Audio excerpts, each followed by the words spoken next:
King County y KTQA 95.3 Low Power FM en Tacoma y Pierce County unen su señal para llevar hasta ustedes el siguiente programa. 5, 4, 3, 2, 1.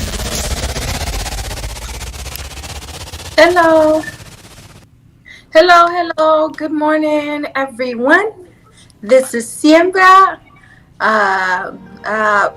We're listening and watching Siembra through VT Radio Universal. This is Yazmin 4, host of the show, and I have in the other side of the screen I have my co-host Pastor Dennis that he's gonna sit here and we're gonna talk about a lot of stuff that are very interesting this morning. But more than anything, we going into this week where everything stops. I want to say everything stops, but it doesn't. That we celebrate Thanksgiving, and one of the things is it shouldn't be one day. It should be every day that we should be grateful for everything that we have. I mean, it is amazing just to see that. Sometimes I drive and I see people. There's a very crisis here in the United States of homelessness.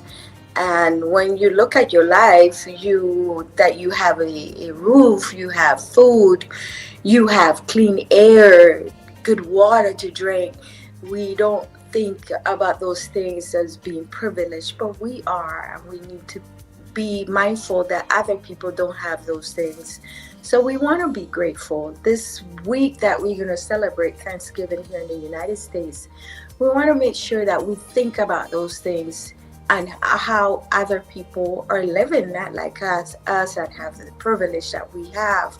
You know, as you can volunteer. I was thinking about that last night. I might just go and volunteer a couple hours somewhere for Thanksgiving. We think about all the food and all the stuff that we're going to prepare to sit and enjoy with our family. But if you can, and it is a beautiful day like this morning, maybe you can go out for a couple hours and volunteer. I just try to just connect with the community, because that's how we connect with the community when we go out there and see what really is going on out there. So I want to just throw my little thought out there for the people that are listening. Yes, and today is November 20 of 2022. Beautiful day. I was talking before the show starts about the environment and the climate and the weather here in Washington State. We have a November that feels like a September. We have about 15 days. I don't know, I'm not sure, that we have not seen rain, and the weather is gorgeous, beautiful.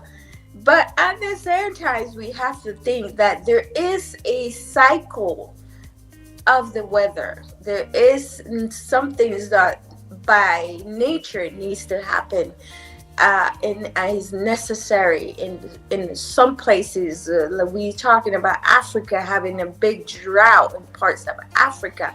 We have in other places in the world that is raining so much that is flooded places.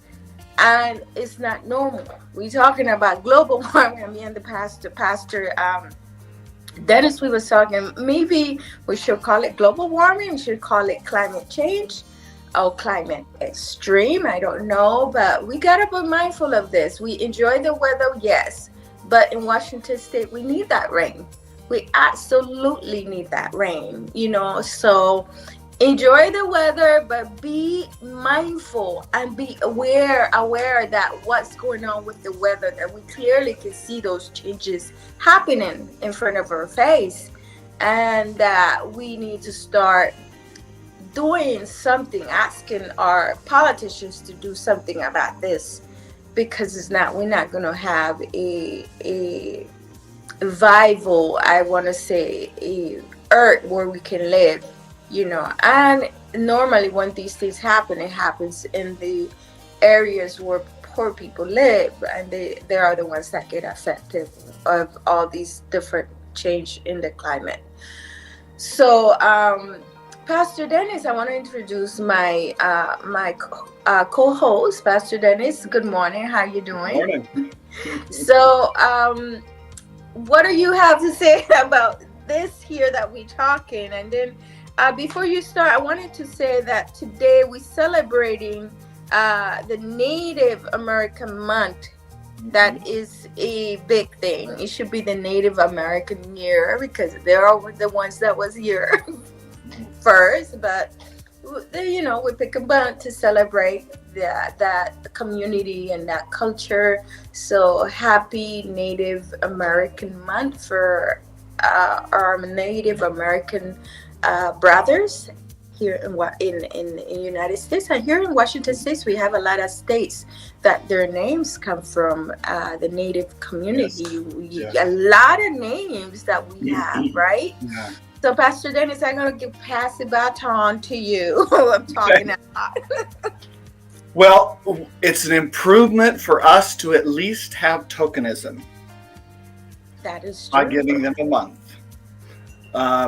Hopefully a day will come when we will actually embrace the larger world that we live in and all of its nuances of color and culture and ethnicity and all of that. And we won't have to have the Native American Month or whatever, because people will be exposed to the history of Native Americans in the larger culture every day of the year, hopefully. But we're not quite there yet. So until we are, at least we have a month that we're focusing. That's good. I was on that subject. We were just watching a documentary about the new Wakanda movie. Oh, yes. I was thinking about that when you said that, too. Yeah. And what... sorry. What an impact that movie has had on us as a people. And I realized, I as I was watching it, I was thinking, that movie franchise is almost like a spiritual return of Christ, because that was Jesus's heart, was that the whole world would come together. The lion would lay down with the lamb. I mean, all of that is a spiritual reference to an ability of all humanity to love and embrace and enjoy each other's presence. And it's like that movie is bringing it front and center. And although there's nothing can cure everything, because clearly that came out in 2018 and we still have nationalism, we still have racism, we still have classism everywhere. But nonetheless, there's at least an awareness, which is wonderful.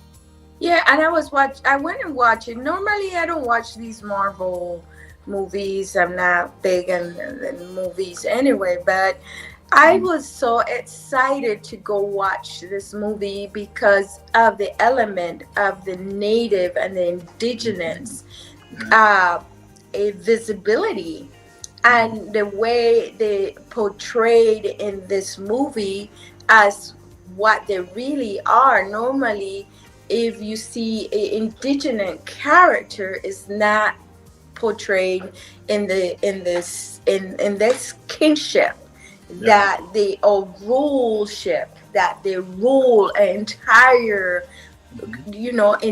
country, entire community. You don't see that grandiose type of characters. And I have to say, here in the United States, but we don't see it in our culture, in our Spanish culture too. Yeah. So I was excited to just go see how it is that I started to include and have that visibility of the indigenous that were here first. So I love it. The story still, these two communities that's been victims of the colonization have to go into battle.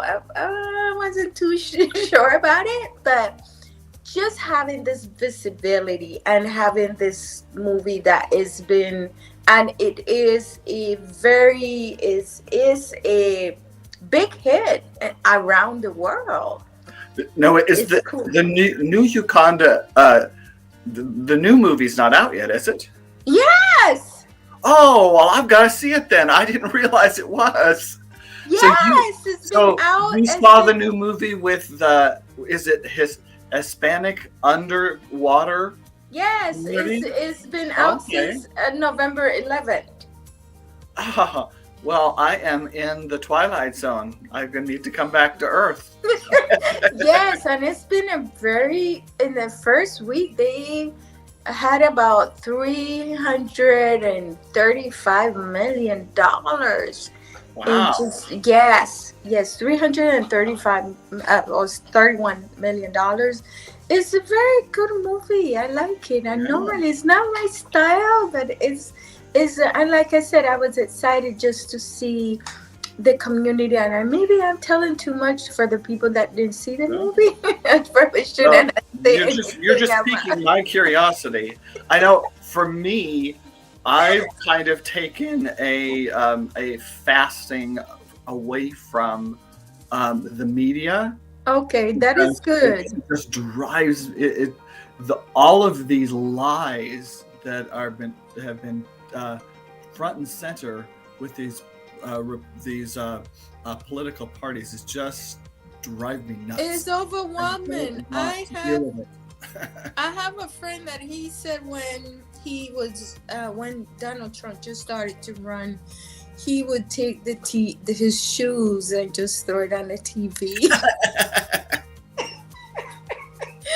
he would just take this, just throw it right on the TV. It was so funny because you can't believe what's going on, but it is going on, and I think we're going back full circle, and we're going back into a time where there is a race that thinks that they undermined it, that they think they endanger, and it has to do with narrative.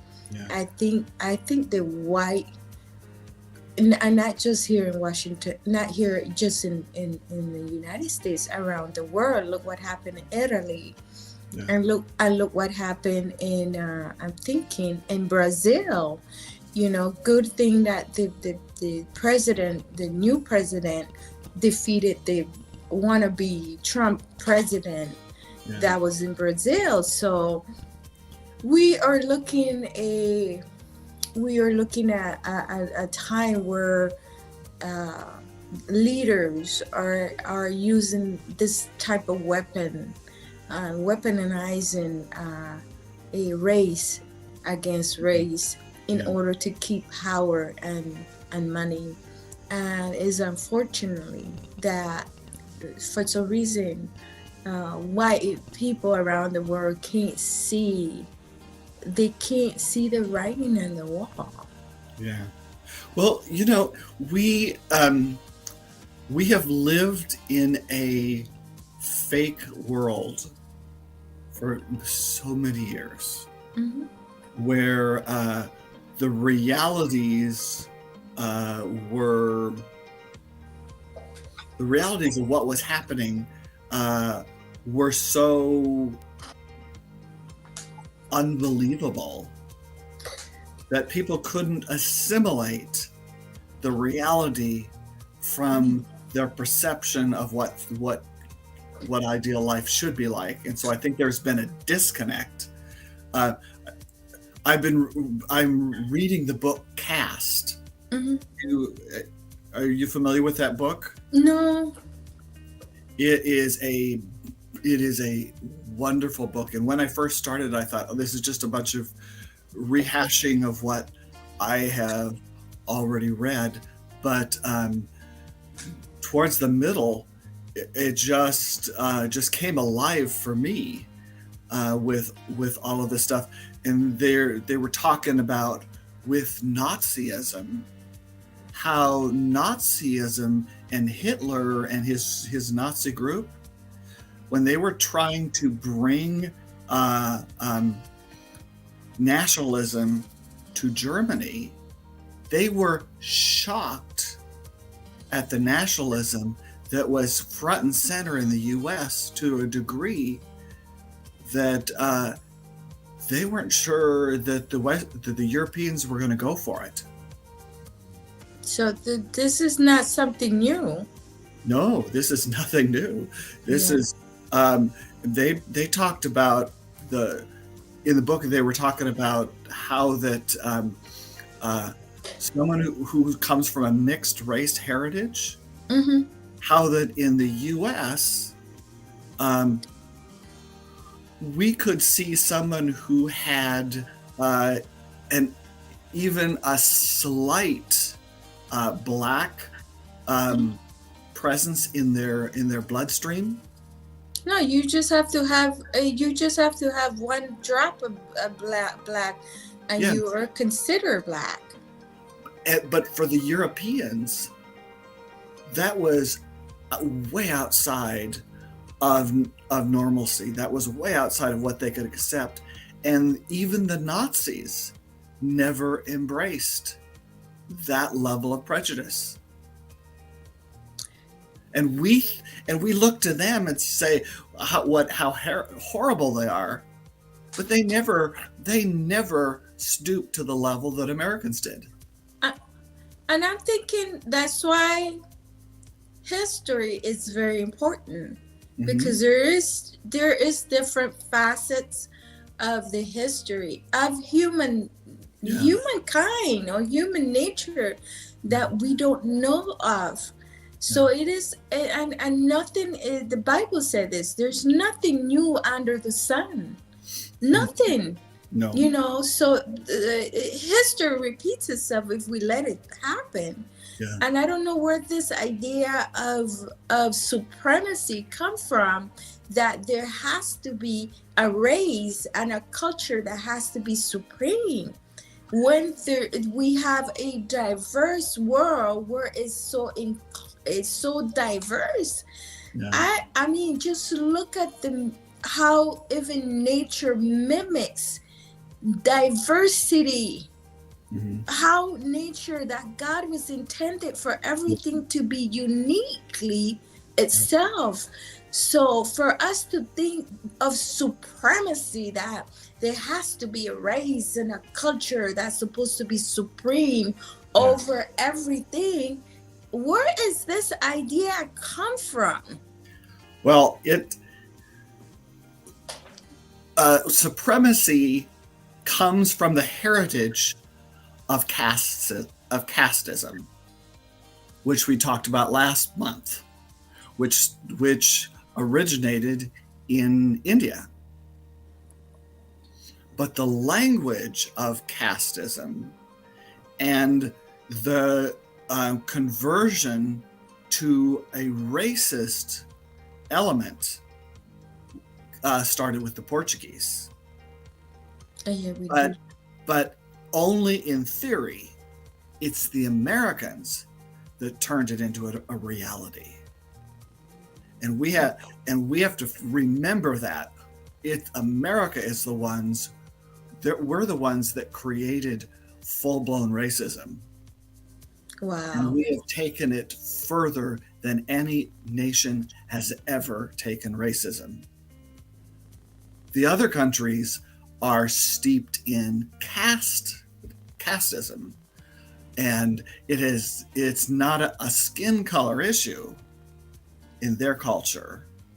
Skin color may tell them something about a person's caste, but in the U.S. we've turned it into a strictly a color system, and everybody who's not white is black.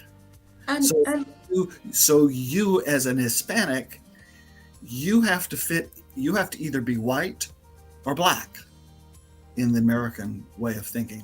And the thing is about, and we're gonna jump into a lot of other things because in the Spanish community, it is about colorism. It is about colorism, and we can see clearly when you watch the TV. When we watch the Spanish TV, we normally see the telenovelas, and we see in the cast for the news, the reporters. You don't see anybody. Rarely you see anybody that looks like me in the Spanish entertainment or in the Spanish, community when it comes to TV. The indigenous, that's why it's been a big thing for Wakanda, the second part of it, seeing these indigenous people, not people, but I want to say actors that are, we have, I think it's like 3 Mexicans, I think, and then we have somebody from Guatemala, 2 ladies from Guatemala, I think so, I'm not sure. And you can see the indigenous features and the color that they're not white, descendant European Spanish people. That's normally what we see. So it's been. I'm very happy to see that visibility already and inclusiveness of the indigenous community. And rightfully portrayed as rulers and kings. That to me, it just fills my spirit to see that, because it's about time. Yeah, the U.S. has exported the light and dark skin concept, which is the same, which is the white and black thing. It's color. And the those Spanish with lighter community, skin are better. Those with darker skin are not.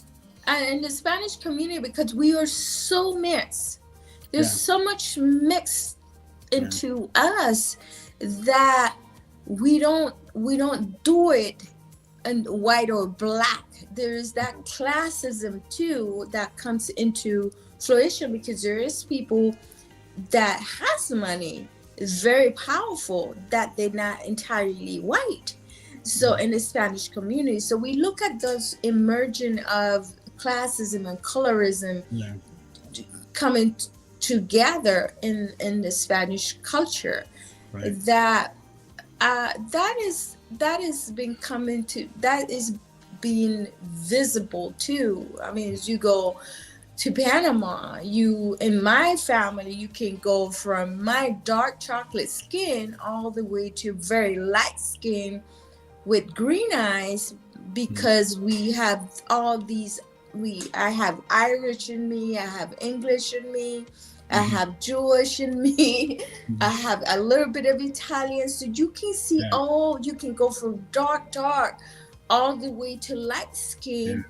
And it's beautiful to see all that kind of mix of shades and color and culture in it. I mean, I don't know how would you, being pure is something, I mean, it's not bad, but it shouldn't be, is you mix. I think you should be that rich, all that mix of richness that you have in your bloodline you should be ecstatic. When we came from one couple that was, we now know historically as black, we all came from a black couple. So what is purity? There is no such. Yes. Purity is getting back to that diversity. So, and we kind of went off of what we really. Yeah, I know.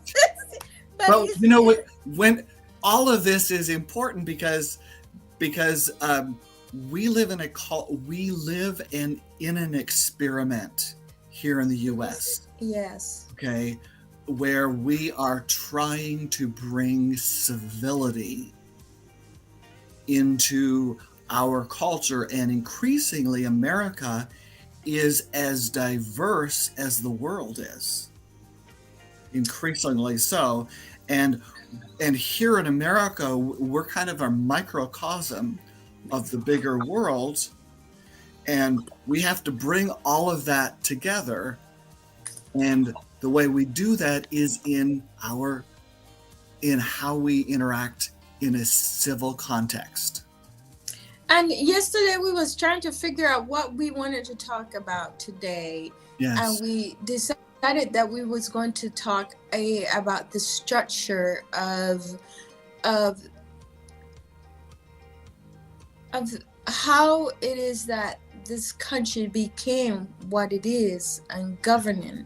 And I was thinking about it last night. I was reading up and stuff on it. And I was thinking that, okay, let's see, we start something new, right? Let's say I start a project of a painting, and as I finishing up the painting, I start looking at things that might need to be edited to make it better. As it goes, you try to go back and look at things and say, okay, let me go back and redo this little part here because it needs to be edited. I think it's the same thing, and I don't know, as the United States, as there has been changes, and I think the Constitution has certain parts where you can go in and do that editing of the Constitution. So I was thinking about that last night, but there is some parts of it that is almost feel like is set in stone, that you can't go in and change it because you can't. And I don't know why is that like that, because you should be able to look back and say, okay, this is not working. Yeah. So let's go in and see how we can edit that and make it better. Because yes, is a project ongoing. It's not finished. It's an experiment. So we as scientists, they go back and try new things. But I don't know. Yeah. For some part of the United States, the people think this is the way it started. This is the way it is. And there's no way we're going to edit it to make it inclusive for other people. And they want to go back. Right. Well, part of it is a romanticizing of history. Okay. When we look at this country happened because of displaced people from Europe who wanted religious freedom, and they didn't have it in Europe. So there was an opportunity to colonize the New World, and they volunteered to be ones to do that. And initially, there were like 3 different religious communities that moved to this country and colonized different parts of the eastern seaboard.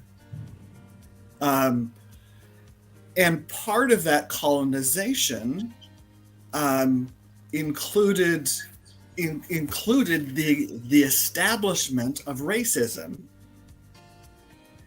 And so before our nation ever considered to become a separate country, racism was thoroughly entrenched, and the issue of slavery was a debatable issue. But racism was universally believed or held, but slavery was in conflict. And so when our Constitution was written, slavery was in the back of many of the founders' minds. And so they wrote our Constitution as freedom for all, and that whole concept was so revolutionary that the French sent us the Statue of Liberty, and with the byline at the bottom about, give me your poor, your all of that. And that is who America has always been. Give us your poor, give us your outcasts, give us all of them, and come into a land of freedom. Well, the problem is that it was Eurocentric in the founders' minds, and so they never really grasped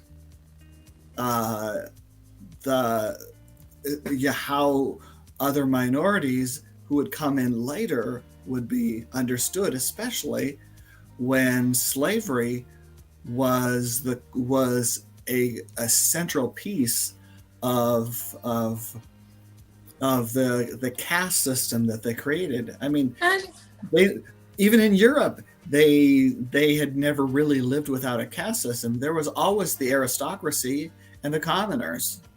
And I was thinking of, even the word minority is something that maybe we need to even get a show just on that word, minority. But I was thinking about the word make America great again. That is exactly what that is. That they want to go back. They want to go back to where it used to be, because there was that supremacy that we rule, and we rule over everything and over everybody. And that making America great again, that's exactly what that means. Is we want to be supreme over everyone and everything.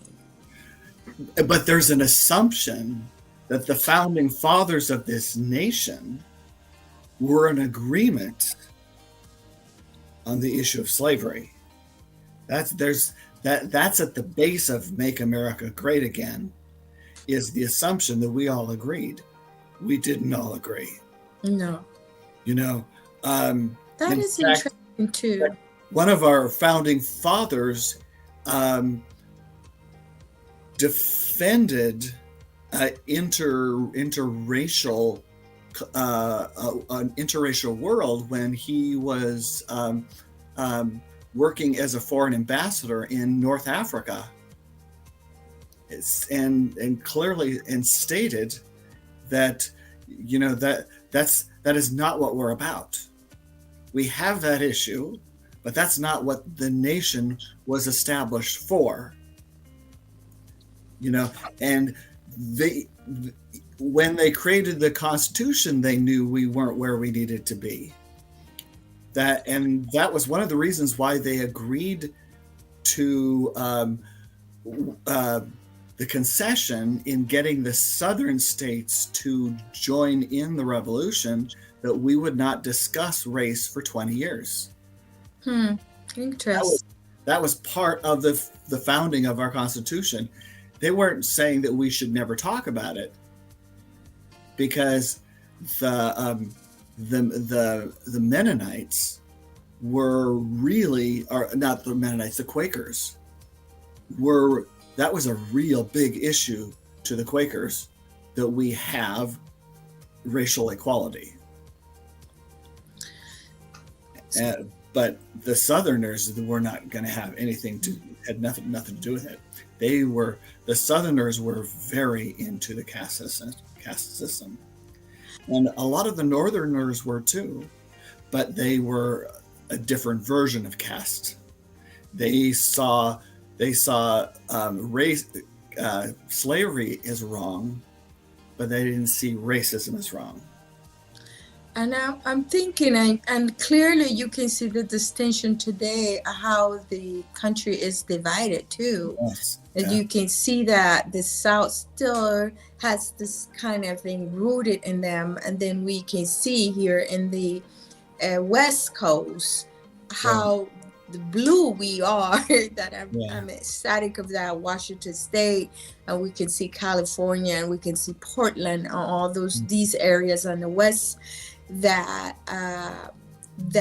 is, you still can see that division. You can still see that.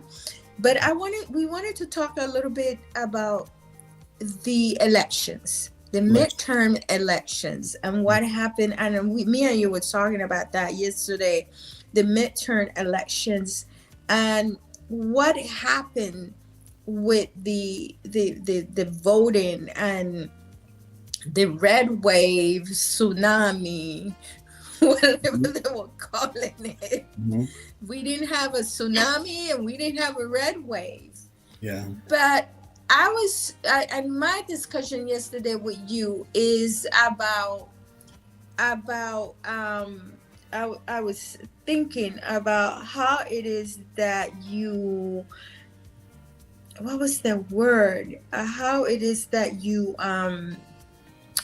disqualify. Why there's not a disqualification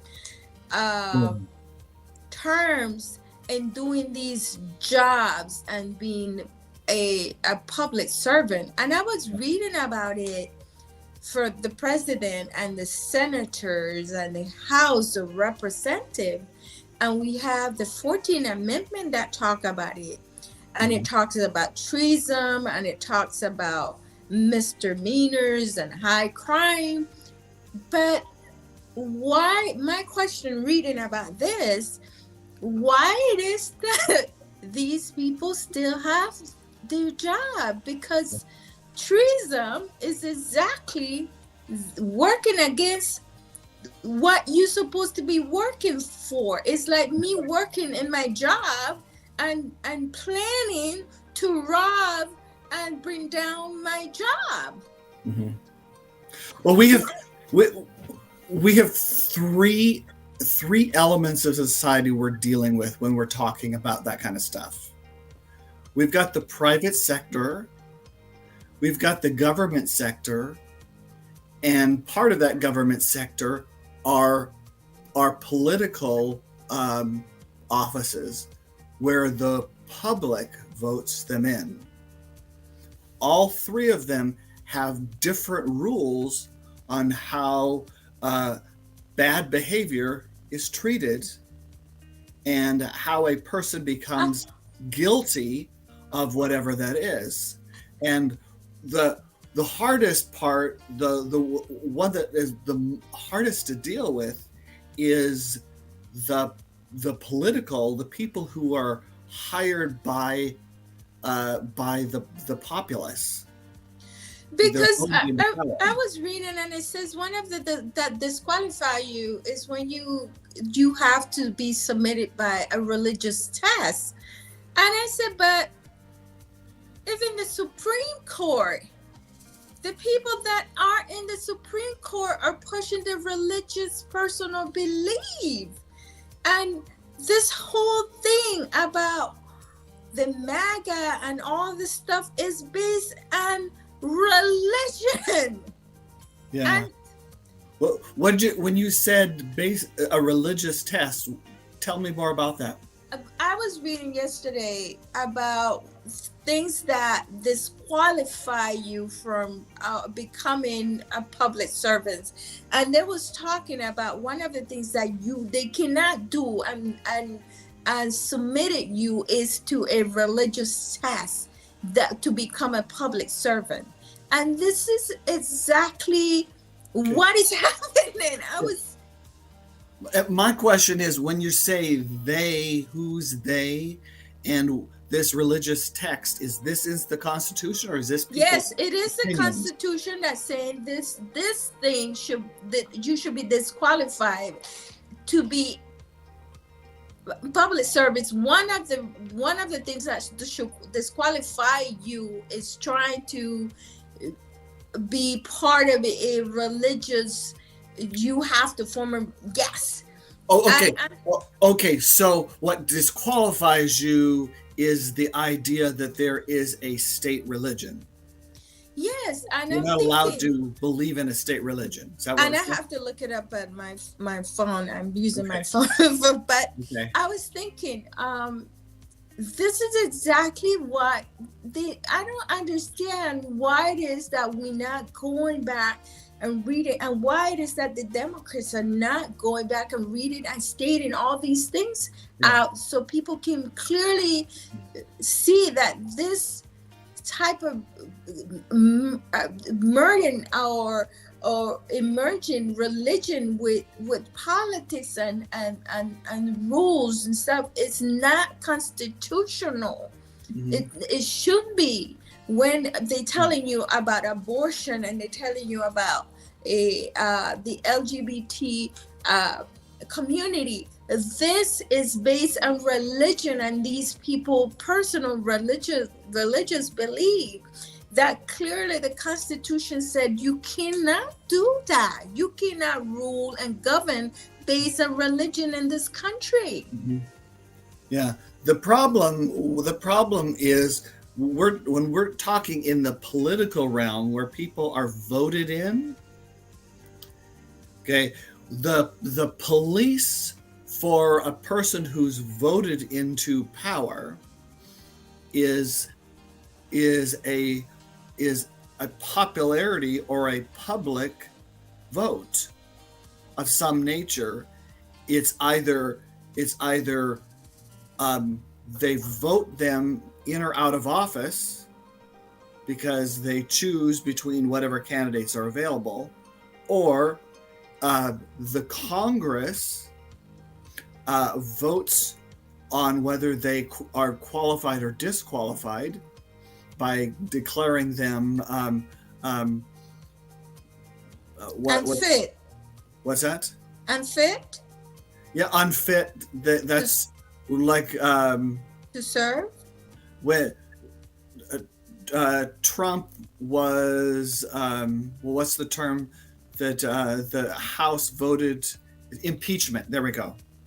And so the Congress then votes to impeach the person, which is still a public vote because these people in Congress are still voting on behalf of the people who pay their bills, their contributors. But the question here is, because I'm thinking we talk about the 2/3 that have to vote, and these people that are supposed to vote for impeachment represent the community, the districts, and yes. So and this looks like that is not happening anymore. Yeah. Looks like if they are going rogue, it looks like they have their own agenda. It looks like they're not even listening to the people that they represent. I don't think impeachment requires a 2/3 vote. Changing the Constitution requires a 2/3 vote. Okay. So, but we labor under the assumption that the senators or the Congress people are representing the people that vote for them. The problem is the people who vote for them are being controlled by the story that's being put out there.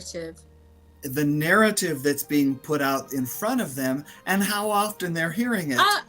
And they're not paying the bill for that narrative being broadcast. It's special interest that's paying the bill for that narrative. And one of the things that I was reading is that even in this midterm election, the Republicans the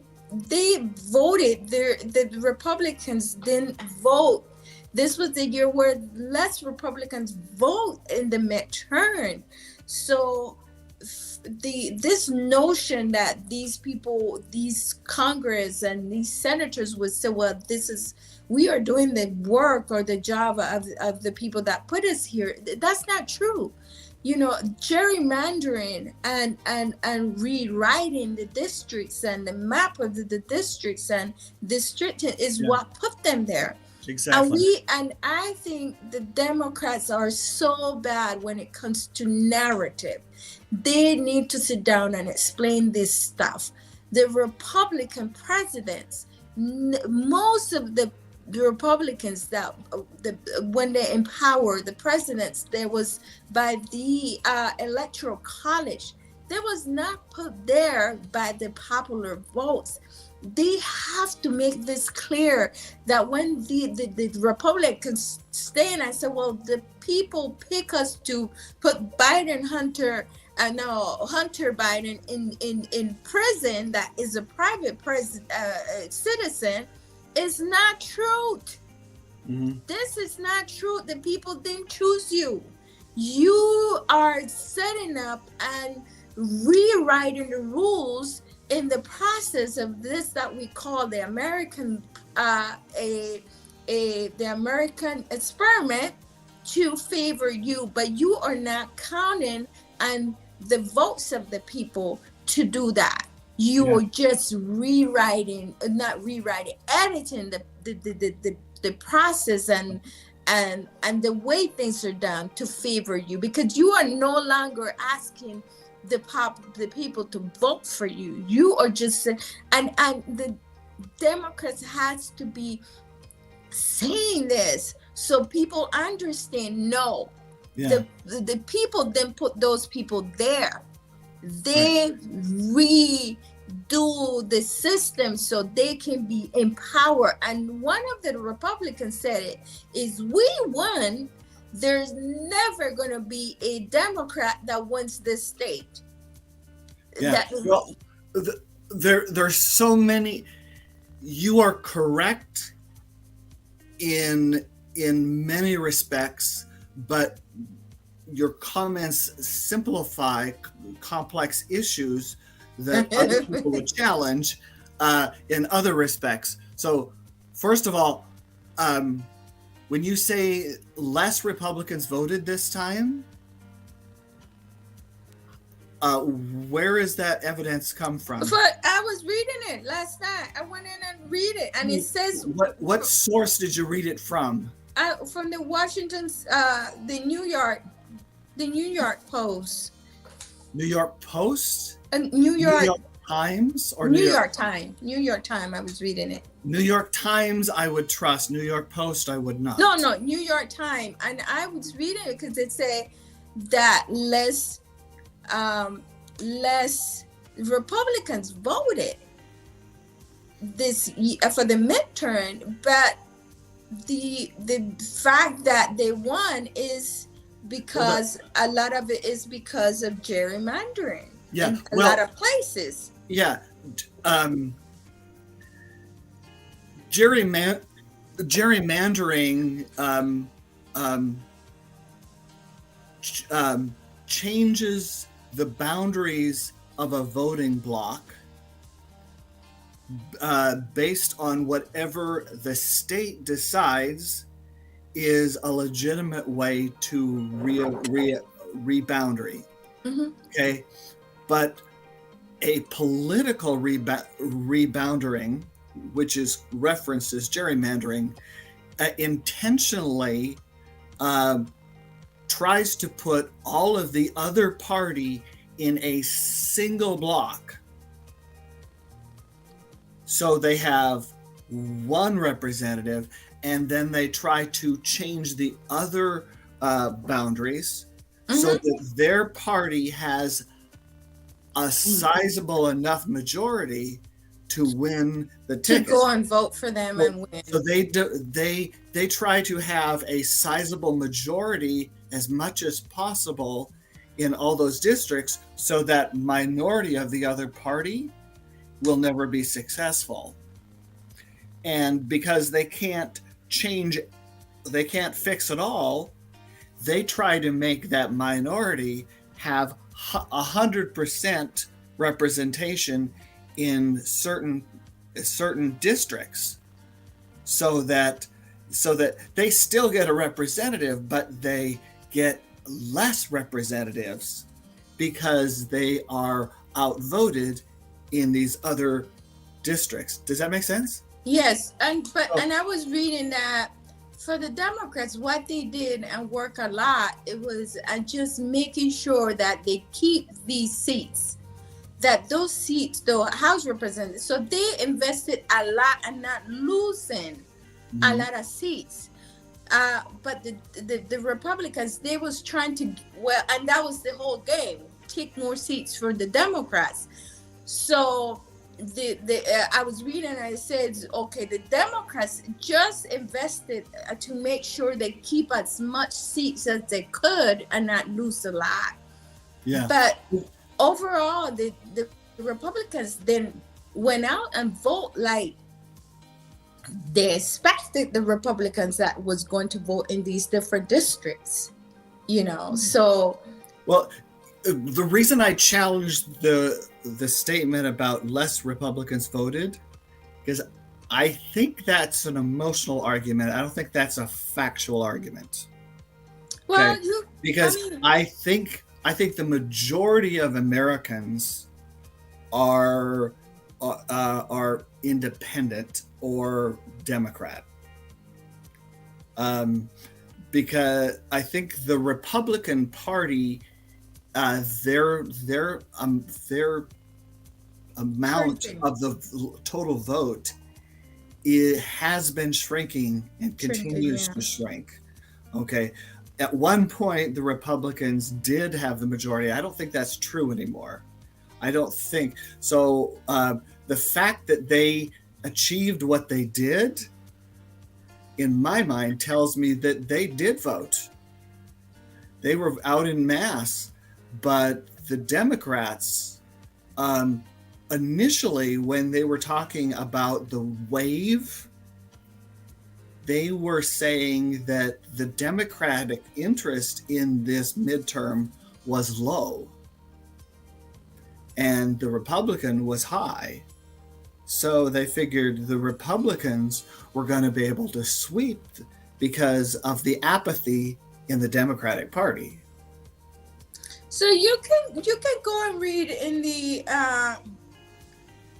because I'm pretty sure maybe I read it wrong. I don't know, but I was reading. I don't think you read it wrong. I think it was the person who wrote it was what kind of an argument was he presenting? Did he present his sources? Did he give us a graph to tell us percentages, or did he just say? They did. They had a graph. They did have graph? Okay. Yes, yeah. Okay. They had a graph showing couple graphs, but I was thinking, overall, most of the Republican presidents are not won by the popular vote. They are won by the electoral college. Right. That is, and there's so much, and we was talking about that when it comes to the Constitution. There is so much stuff that needs to be revisited. And I know we were talking about that yesterday. You said, well, if we go in and change our Constitution, it's going to be a disaster. But I'm thinking as you go, and that's what I was saying, as you go, you try to go in and say, okay, we need to change this because this is not working. The fact that we have an ex-president, the fact that we have people in the Senate House and in the House of Representatives that was participating in a coup, and they're still walking around free and still keep their job, to me, it just blows my mind to see that there is not accountability, and you see these people are more involved, because when there's no consequence, people get involved and feel like, well, I don't have to, and this is what you see. They don't have to. There's not even a party that are governing anymore. Right. Well, when it comes to people who are voted into power, they were voted in by the populace. I think the best way we're going to influence the end product is by making changes in our Constitution that require tests, benchmarks that they have to achieve before they can apply to run for a public office. The Constitution says that you cannot run for office if you've done a lot of the behaviors that a lot of our Congress people are blatantly flaunting, and even Trump has done things that the Constitution says he can't run for public office if he's done those things. The problem is being able to apply those laws to those people when they're signing up to run for that office. There has to be the charge of what they've done has to be verifiable, and our Constitution has to tell us how it is verifiable, and it doesn't address any of that. It doesn't talk about it, how to weed someone out. It doesn't. And so, at this point, the only way you can keep a person from running for public office is a judge or the Congress has to make a determination on the person's guilt. And so they have to go to court somewhere and be proven unqualified. And that's what's happening in Georgia with the lady, the attorney. Yeah, the congresswoman that's so crazy. No, the representative that's so crazy. Well, I can't remember her name right now. I know. Green. Taylor Green. Taylor Green. There is a court case in Georgia to declare her unfit for office. Oh, I didn't know that. Yes, and if they succeed with that court case, she won't be anywhere near Congress. But I was thinking, and you saying there should be certain things that qualify you before you become a public servant in the government. But I'm thinking, know something about civics. But I'm thinking, while you in the job and you got the job, let's say you got the job.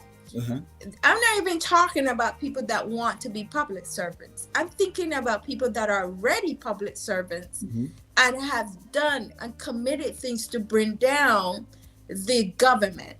That is what I'm thinking. You should be automatically disqualified. Right. Lindsey Graham should be out of there. Josh Ali should be out of there. Taylor Green should be out of there. I'm not sure if Ted Cruz was there, but all these people, Jim Jordan, all these people already got the job, and they should not keep the job at all. They should not be there. If they was participating in bringing down the government, they should automatically, that should disqualify you, and you should be terminated of your job. You can no longer be here because you put the rest of the people that work here in danger. We even talking about Pelosi. I have a neighbor that he listens to this thing every day, and I just didn't want to even discuss with him. He told me that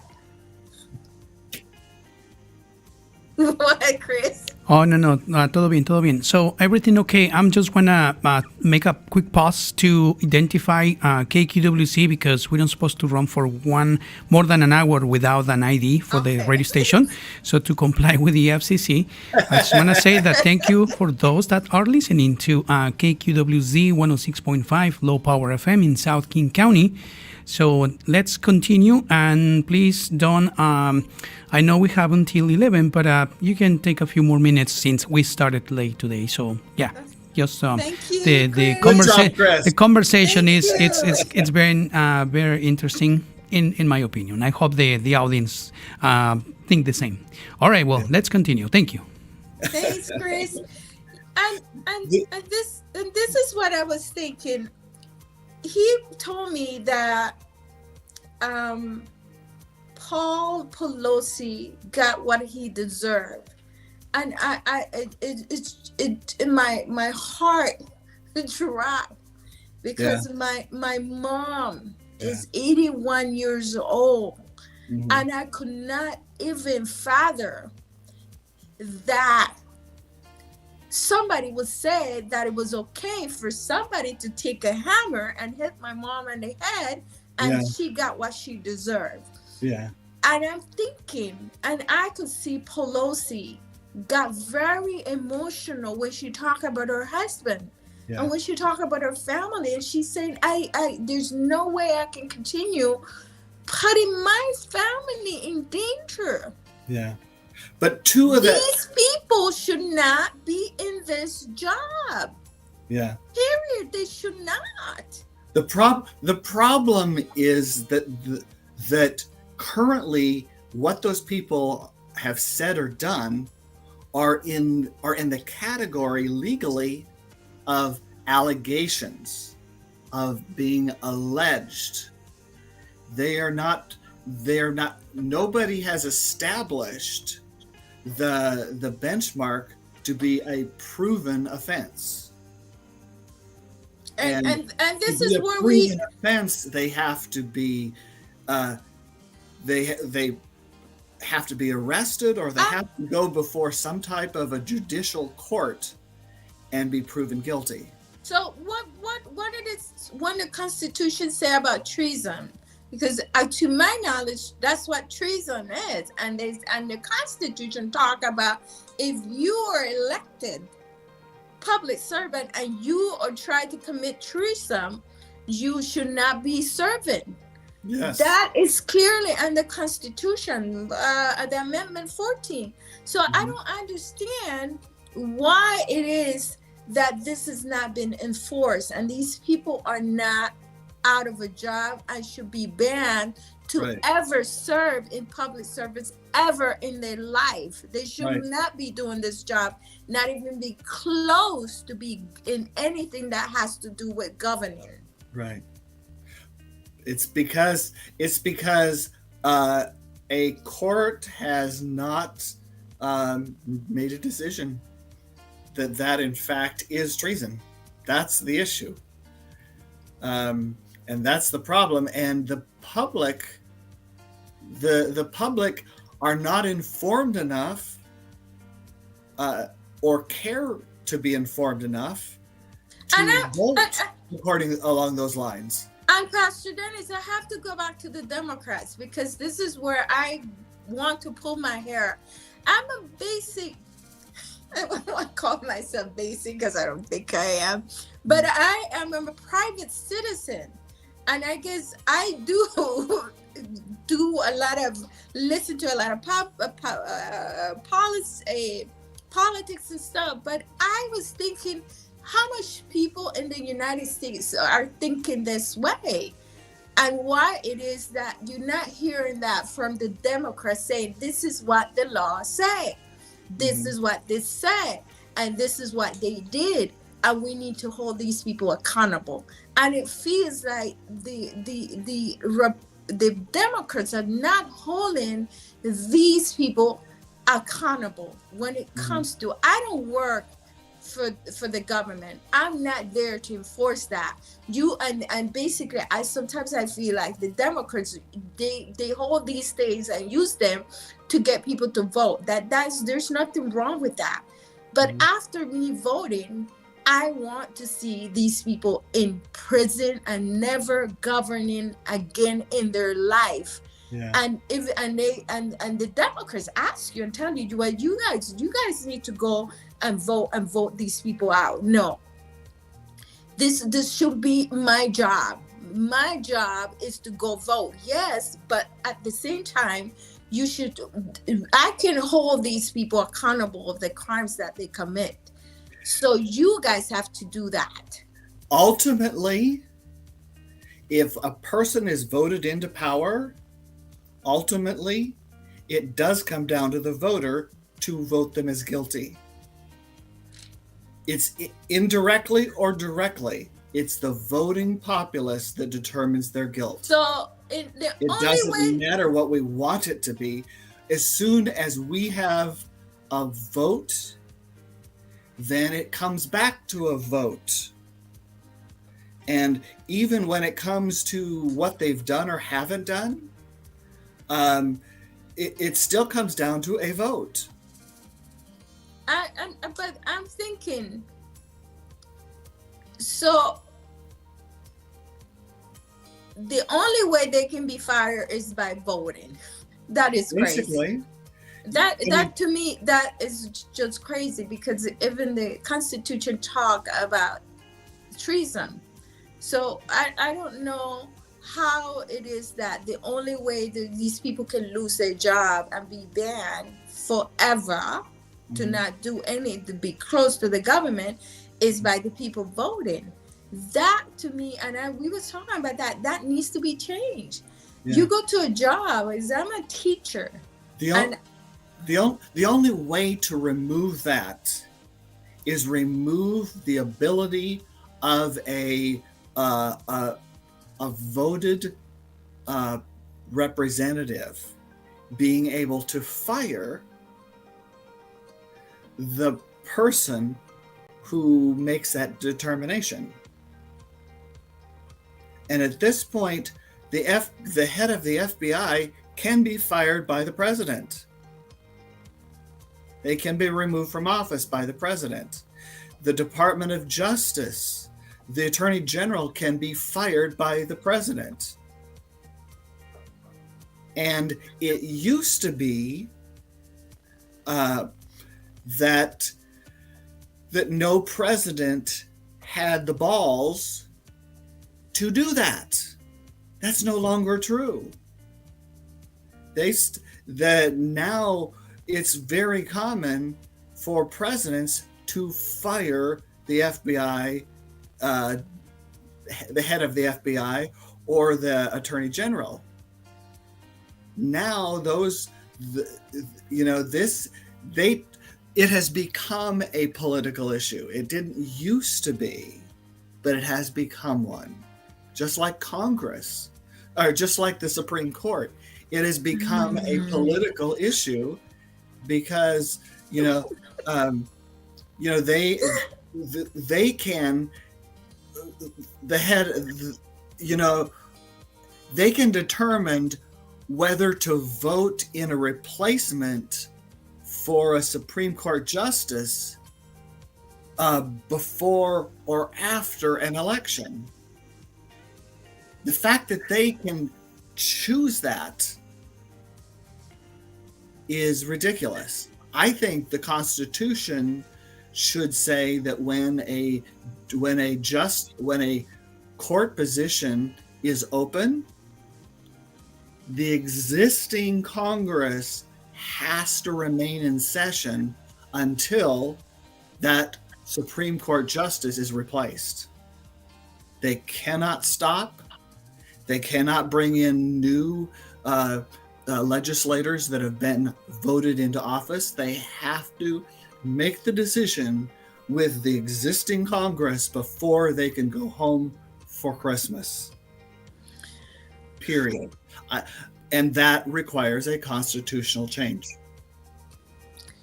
So where are we go from here? And I mean, me and you are a private citizen that thinking that this can't be. I mean, this there's no way this can be. I'm thinking these people run an election saying and talking about crime and talking about the inflation. And the first thing they do when they win the House of Representatives, saying, I don't care what is happening around the country, we are going after Joe Biden and his son. Mm-hmm. And I'm like, what? Mm-hmm. Well, when it comes... And Hunter Biden is a private citizen. Right. It's like, what does he even have to do with you guys governing? Well, most of that is just talk. Because as long as Hunter Biden is not working for the government, the only thing these politicians can do is to get the FBI to investigate and to create charges and go before a judge, and all of those things that they do have to be political appointees that represent the Republican point of view. Otherwise, it's going to fall apart before they can achieve anything, because he is a private citizen. Congress cannot have hearings on him. They can have hearings on the president and his dad related to him. Okay, but they have to be able to prove a connection between the president and his son's behavior. And the thing here is just a stalling and a waste of time and money. It is. They're not helping. They're not helping the country. They're not doing anything for the people that supposedly put them there, because they didn't. Right. And it's just, to me, I don't understand how it's inspiring fear. That's what they're trying to do. You know what I'm saying? Yes, but I was thinking about, I said something about Nancy Pelosi, mm-hmm. and I've been saying for a while that we need new blood, and mm-hmm. I don't know, it's kind of sad to me to think that what happened to her husband had to have her pull back for a little bit and say, I need to just pull back a little bit and maybe allow new blood to do this stuff. It is sad that had to happen for her to sit down and rethink that maybe she needs to pull back a little bit. I've been saying for a long time we need new blood. And both sides, we need more younger people running the stuff. But at the same time, I am thinking about terms. They have to have terms. These people cannot be running for 100 years. Mm-hmm. There has to be a time where, and these are things that I don't know, is they need to be put in the Constitution. I don't know, but there has to be, just like there is a term for a president or a person to run or be president. I think in every part of the government, it should be that you have even the Supreme Court. For me, thinking about the Supreme Court and thinking that there's no way that they have a turn. They just stay, some of them stay there till they die. Mm-hmm. Like Ruth Gingrich. Yes. And also, they just retire. And to me, that is just crazy. It almost feels like kinship, like you put those people there and they sit like a queen and a king, and there's nothing that they can do or say to remove them, because there's no laws or terms or anything. I mean, look at Clarence Thomas. That is treason, what he and his wife is doing. Yes. And he really doesn't care. Mm-hmm. He is been involved in decisions where his wife is connected to. Mm-hmm. And there's nothing that you can do to this man. Yeah. Well, they can have impeachment hearings. We have had Supreme Court justice is impeached in this country.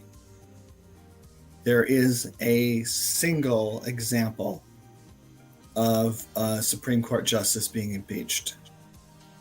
So that could happen. But it has to be voted, right? It has to go through Congress. Yeah.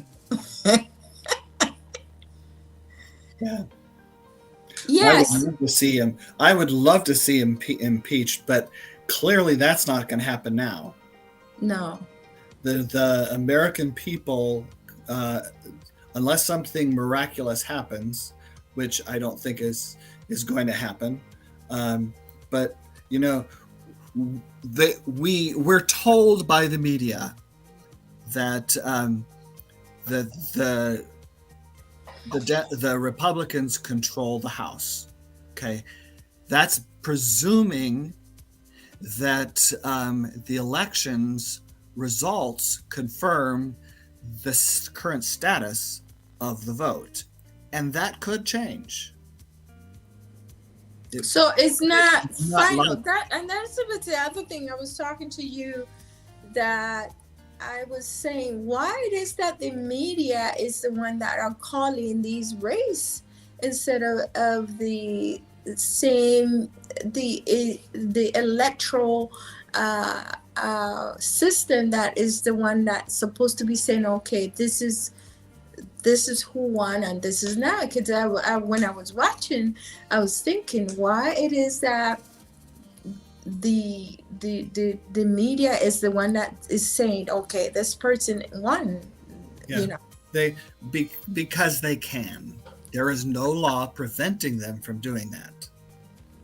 That it's crazy too. And they do it because they think it's going to give them clout. If they project someone as a winner and it turns out to be true, then they're perceived to be more reliable. But they're playing Russian roulette to do it. But I'm thinking that why they even involved? Why is it? I mean, why? I mean, you think an official of the electoral should be the one being involved in deciding and getting the talents and counting. I don't. My thing is why they are just should be reporting the news, but not telling you what we close and this is what happens, And I think I need to. Yeah. I need to move this because my battery on my phone is dying, and then I need to charge it. So I'm gonna put it here. So we don't have much time left, but I really think that we need to establish a voting website, a national voting website. Mm-hmm. That tells us what the Attorney General of that state has declared concerning these elections. Mm-hmm. The Attorney General should be calling the vote in each state, and we should see the Attorney General called this vote, and this was the status of the vote when he called it. I don't. That's why for the life of bypass the media completely. Sorry, go ahead. Yeah, that's why I was like, why is it the media is the one that's calling out and saying who won and who lost? And for the life of me, I was confused. I was like, why are they even saying this? But because again, we're impatient. We don't like these recounts. We don't want to wait for a recount to be done. We want to presume that something is true. Like in Georgia, at this point, Warnock is the winner, but he's the winner because there's a third party that has taken 2%, 2.5% of the vote. Mm-hmm, mm-hmm. But he is about a 1.5% above Walker. And so if all of that third party goes to Walker, then Walker wins. But if they split up the vote at all, Warnock still wins. He is so horrible candidate. It's like it's funny, but it's not funny. It's like how it is that the Republicans and how do we got there? Where this mean that nothing that he says makes sense? Mm-hmm. Yeah. Nothing. Yeah. Ultimately, the American people we're at the place the American people have got to do their own research. And we now have vehicles for that. There are sites that tell us integrity ratings. There are sites that tell us, political facts, whether they're true or false. There are all kinds of those sites that we can use in doing our own research.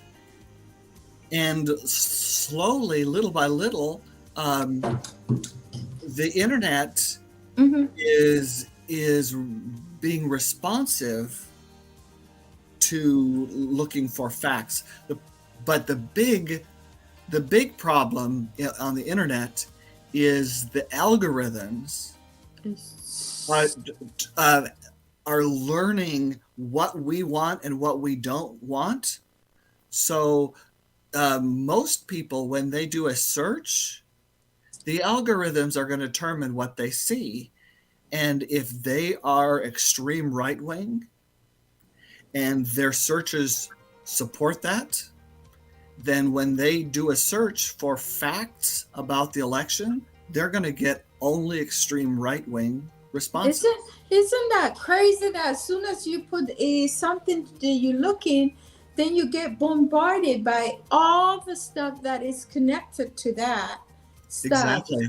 And it's just crazy that you almost feel that they're watching you. And they are. They are watching. They are watching. The reality is the amount of stuff that's on the internet is too exhaustive. It is. For us to be able to search. Overwhelming. So they have to use something to determine which has priority and which doesn't have priority. And the popularity of this site is the number one reason for things popping up at the top of your search. The other one is your own search preferences. The things that you spend time on, the things that you open up, tell the algorithm what is valuable to you. And so that's what you get. And one of the things that we talk, and I don't know, Chris, how much more time we have, because I know he said we could get a little bit more time. But I was talking about, and we went into narrative. That is a big thing right now, because I told you about my neighbor, that he is Russian. ¿Cuántos minutos más? How much time we have, Chris? Let's go for 6 more minutes, please. Okay. So wind it up.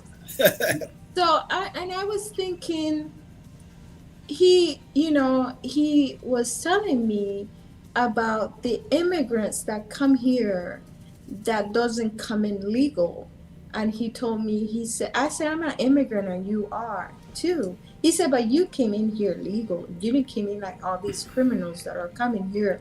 And I said, are you serious? I told him, are you serious? Because all these immigrants like you and me that came into this country to make a better world and to make it better for our family, there are less than 1% that commit the crimes. So I don't know where you're getting your information.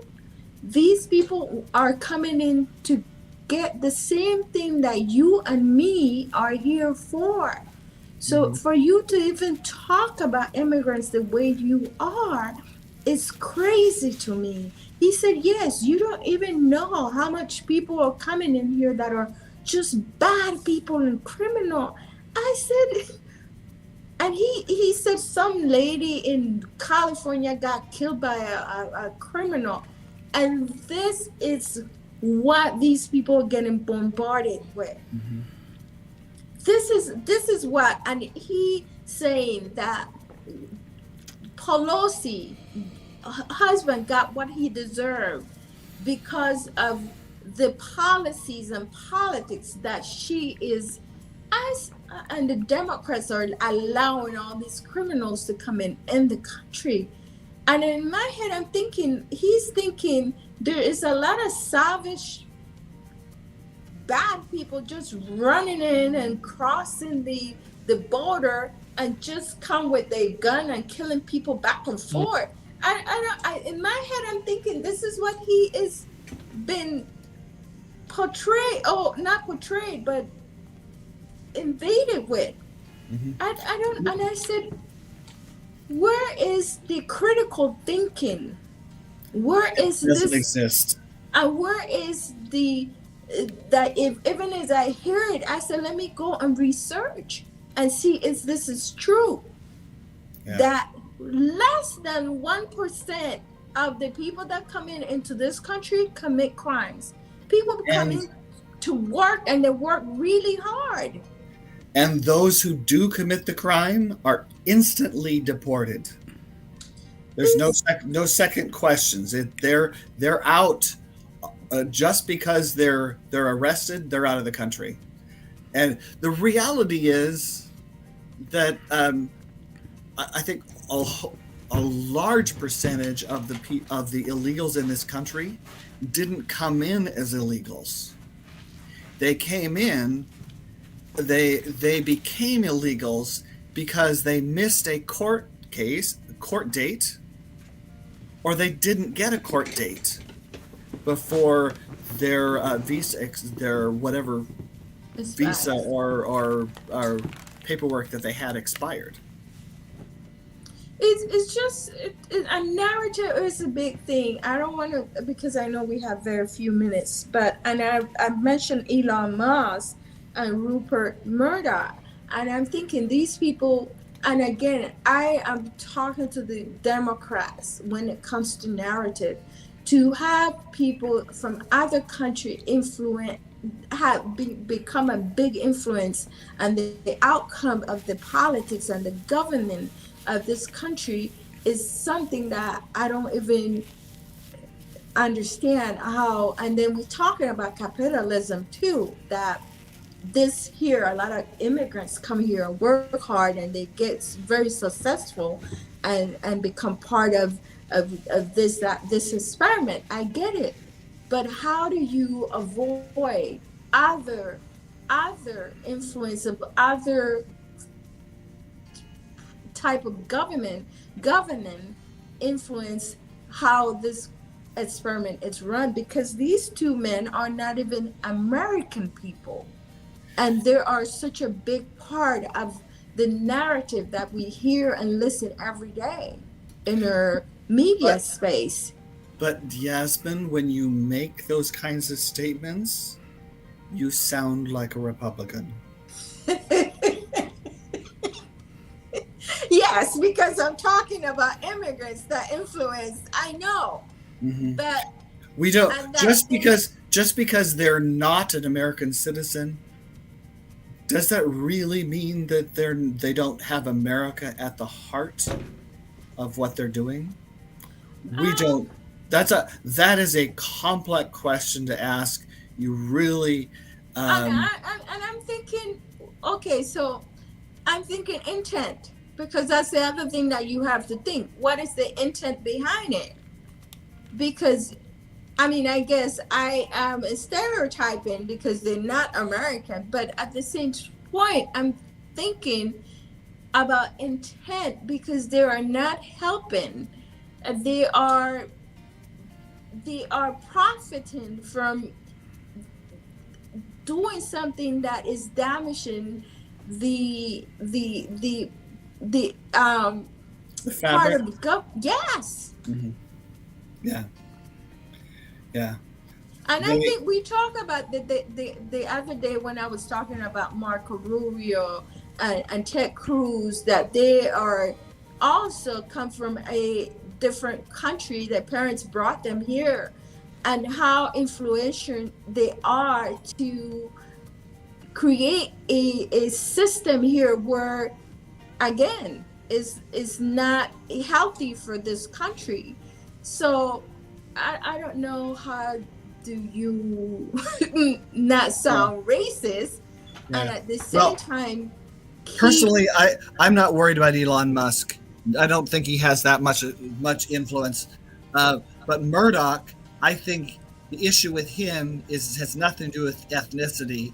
It has everything to do with money, the political media empire. So the alliance between a political party and a media outlet, that's the problem. That shouldn't be allowed. So we are done. We have the timer keeper here, Christian. Thank you very much for getting up every Sunday morning and helping out here with her show Siembra. And Pastor Dennis, thank you. Enjoy this beautiful day. It's a gorgeous day. So you guys can go out and do something with your family. It's pretty cool. Thank you for everyone that is listening to Siembra this morning. Have a beautiful Sunday morning that is gorgeous here in the Pacific Northwest. Take care, be good, be safe, and thank you. I see you next Sunday. It's God willing. Okay. Thank you very much. Thank you. That's right. Be safe and sound. Have a great day. Thank you. Thank you. Bye. Bye-bye. Bye.